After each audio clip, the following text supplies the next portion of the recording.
Hi, Amelia Lyons again. I'm on part two of the three models of person-centered supervision. So we're coming to the end of the first model, which was a sort of pure-ish model of person-centered supervision, which I've talked through in terms of contracting, achieving a level of mutual understanding, and then moving on to checking that mutual understanding and trusting in the ability of the supervisor to go, the supervisee to go ahead and go forth and do what they feel is best, and all the skills that go into that. So the benefits to the supervision is a chance to talk confidentially outside of the management hierarchy. It certainly helps the supervisees to work out what to do next, if anything, in situations, appreciate when action might not be needed, and really listen to themselves and give them confidence in themselves to listen more deeply to themselves, to understand that as trained professionals, they probably do know what they're doing, and just to really get in touch with that and in touch with when they need to ask for help. So the supervision should be delivered without any hidden agenda, so there's no sort of management agenda, for example. The prime aim of the work is to foster learning and development. This can help keep the supervisee motivated and not, against becoming too complacent in the work. And it can offer insight from the supervisor's point of view in terms of how other people are managing issues in the organisation. So these skills are very well known and really helpful in so many situations. Now let me go on to the CLEAR model as advocated by Hawkins and Shoei. As I say, this is a model that they put in even before learning the seven-eyed model, which of course is their very famous seminal supervision model. In this model, very, very simple. So it's about contracting, really listening, again, using those listening skills to really understand, reflect, clarify what's going on with the person, explore thoroughly what's happening. So you use all your person-centered skills and attitudes to strike up the relationship, to make it such that the supervisee trusts you, that it's a mutually safe relationship, and that they feel safe enough to explore and feel understood. Where we might be overstepping the slight boundary of person-centered here is a slight expectation toward action. Now, if you're being purely person-centered, you say, well, I'm not really interested in whether there is action or there isn't. As long as the person is going away with a deeper understanding of the problem, that's fine. But this model gives a slight expectation there that, well, what are we going to agree at the end of this session? Now, some people say, well, we may agree actually to not do anything at the end of this session, which might actually be very constructive in some situations. So I guess there may be an element of interpretation in this model as well. And of course, then the review, the implication on review. So I guess that's reviewing how the session has gone, and also reviewing over time on a sort of periodic basis how the supervision is going. So that's a really simple model, just emphasising really the importance of the contract, of listening, giving the time to explore in the space, agreeing on some sort of go forward agenda, and then reviewing both that and the process of supervision. So in a nutshell, that's a beautifully simple model, and it's a good one just to almost walk in anywhere with that model, and you won't go too far wrong. Now I'm going to move on to the coaching models. One of the things that the GROW model in coaching draws attention to here is when the non-directive skills moving into the directive skills, and what they argue is that in the non-directives, that they are always in the non-directive set of skills. So in the shades of green there, listening, reflecting, paraphrasing, summarising. Hey, guess what? That's actually Uncle Carl Rogers here. And Truax and Kharkov, who actually concretised and specified those skills.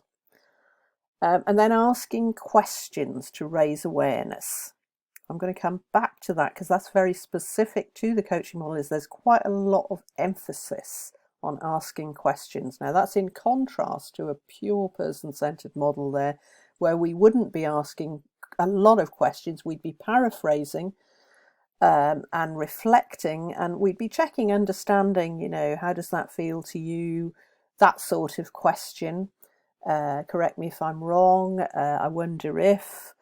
But it wouldn't be so much firing questions at an individual. And the coaching model is a bit more focused on those questions and making those questions clever enough for the individual to think about their situation and take it from there. So we'll come back. So you can see the list of skills there of non-directive, and then it moves into the yellow categories where they argue that all of those then are directive skills.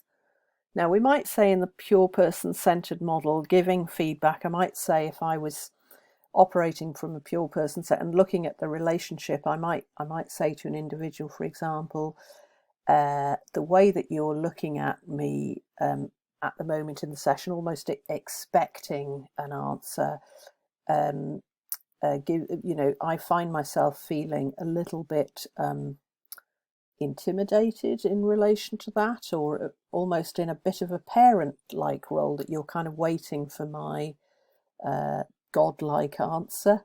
So that might be a bit challenging to sort of say back to an individual. You could say that's giving them some feedback. What a person-centered practitioner would say is, well, I'm just offering them my experience of being with them in the session. Chances are that if they're doing it with me in the session, they're doing it out there somewhere as well. And this will help to raise self-awareness about how the person is with people. So that's giving feedback. I think it depends what we mean by giving feedback, but I'd certainly agree with the other skills that they are, in fact, directive skills. And in general, our person-centered approaches do avoid being directive. Because why? Because we trust in the individual's ability to self-actualize, to deal with it themselves, to learn for themselves. Okay, they were doing just fine before we came along. So continuing this, the GROW model in coaching then. So you've got a very simple model there where the person will start talking about a topic in the coaching conversation and the peer supervision conversation. They will come to an agreement about, well, what is it that, say the goal might be, well, what is it that we want to look at today? You've said a lot. What do we want to focus on today? We've got half an hour, 45 minutes. So then that's a helpful question that invites the coachee, the peer supervisee, to think about, okay, well, actually, I've got to take responsibility for this. I've got to agree what we're going to talk about for the next period of time. So then you have a further conversation in the reality box there about, well, actually, I might want to be the chief executive of the organisation, but how realistic is that? So I might have stated that as my goal earlier, but actually we might need to negotiate around that and have a look at what is real, what's realistic, what do I want to do, and also what do I have energy to do? Because sometimes you can talk about something and say I want to do something, and then realise that actually you don't really, or you prioritise something else before you prioritise that.